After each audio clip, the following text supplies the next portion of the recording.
Professor Srinivas Reddy uncle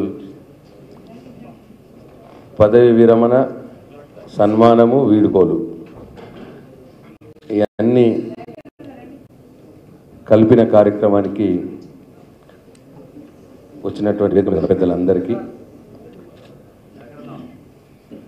party సహచరులకు సోదరులకు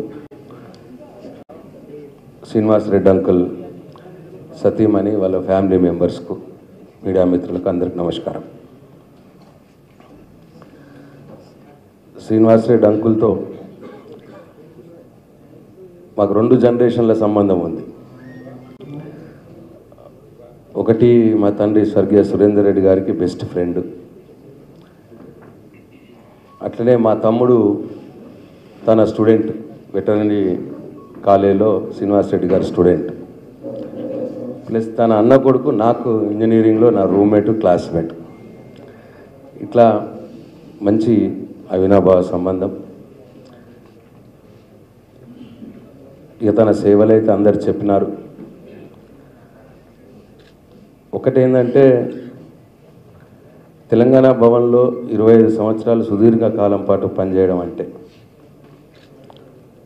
party అధ్యక్షుడికి తలలో నాలుకలా ఉంటూ ఈ రోల్ ఎంత డిఫికల్ట్ రోల్ అంటే, సపోజ్ ఇప్పుడు మా జిల్లాలో నా మీద కోపం ఉన్నదనుకోరు, ఎవరికన్నా వచ్చి ఇక్కడ తెలంగాణ భవన్లో చెప్పుకోవాలి. నేను పడే తిట్లన్నీ కూడా సీనంకులే పడుతుండే. ఇట్లా ఎవరి మీద కోపం ఉన్న పార్టీ నాయకుల మీద యూజువల్గా రాజకీయాల్లో ఉన్నప్పుడు డెఫినెట్గా ఉంటాయి, అభిప్రాయ భేదాలు ఉంటాయి. అవి బయటపడడం అనేది ఈ భవన్లోనే జరుగుతుంది, పార్టీ కార్యాలయాలు. ఆ కోపాలన్నీ కూడా దిగమింగుకుంటూ అందరు కోపాలు ఇట్లు అన్నీ కూడా తింటూ వాళ్ళు ఇచ్చే కాంప్లైంట్లన్నీ తీసుకుంటూ మళ్ళీ దాన్ని కూడా ఎక్కడ కూడా కాంట్రవర్సీ చేయకుండా చాలా సున్నితంగా వచ్చిన వాళ్ళని అన్ని వాళ్ళు చెప్పిన మాటలన్నీ ఓపికగా విని వాళ్ళు సాటిస్ఫై చేసి వాళ్ళని సాటిస్ఫై చేసి పంపించేవాళ్ళు. మళ్ళీ ఇంకో అదర్ హ్యాండ్లో ఎవరి మీద అయితే కంప్లైంట్ ఇచ్చినారో వాళ్ళని కూడా ఏమనకపోయేది. మళ్ళా ఎక్కడికక్కడనే ఇద్దరిని సర్దుబాటు చేసి అటు అధ్యక్షుడికి కూడా పార్టీ అధ్యక్షుడికి కూడా ఇరిటేట్ చేయకుండా ఇట్లా చాలా ఓపికగా ఎన్నో విషయాల్ని తన కడుపులో దాచుకుంటూ 25 సంవత్సరాలు ఉండడం అంటే చాలా పెద్ద టాస్క్. అది వారికే చెల్లింది. చాలా నాన్ కాంట్రవర్షియల్ పర్సన్గా పార్టీలో ఏమీ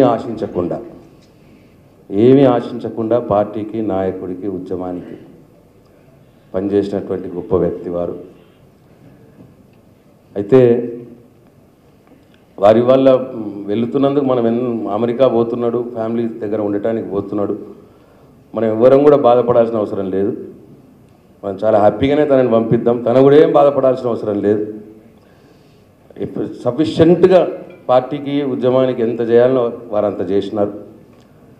కాబట్టి మీరు హాయిగా సంతోషంగా వెళ్ళండి, రండి. మళ్ళీ మీ ఆరోగ్యం మంచిగా చూసుకోండి. ఆ భగవంతుడు మీకు సంపూర్ణ ఆరోగ్యం ప్రసాదించాలని, 100 సంవత్సరాలు మీరు నిండు నూరేళ్ళు బతకాలని నేను మా అందరి తరఫున భగవంతుడిని కోరుకుంటూ సెలవు తీసుకుంటాం.